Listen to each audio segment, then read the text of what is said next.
Hello guys, welcome to my channel. So for today's video guys, ay magluluto tayo ng fish fillet with corn cream.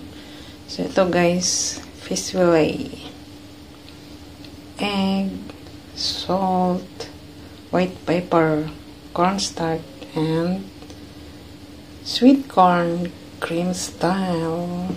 So ayan guys, umpisa na natin mag-prepare. So i-slice natin yung isda para madaling iprito.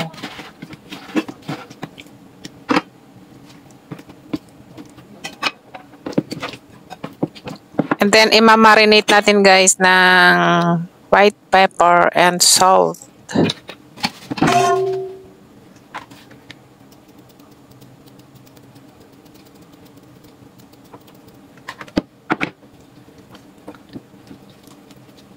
Massage lang natin, baliktaran.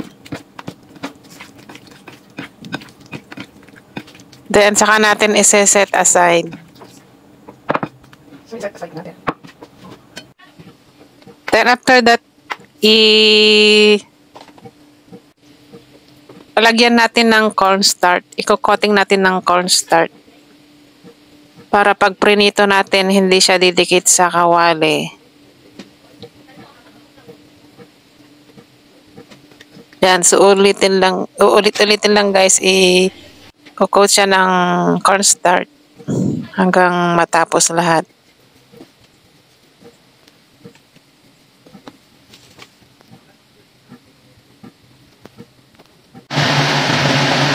And then, saka tayo magpapainit ng mantika, and then pag mainit na, saka natin ilalagay.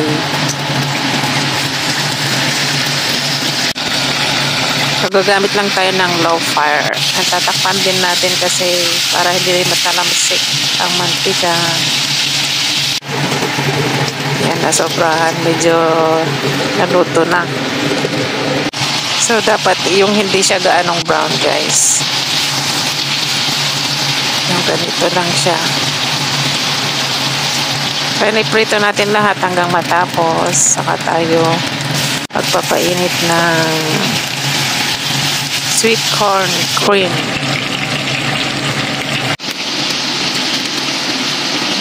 Then lalagay tayo ng egg para mas malinamnam. Pwede rin walang egg, pero mas maganda kung lagyan natin siya ng egg.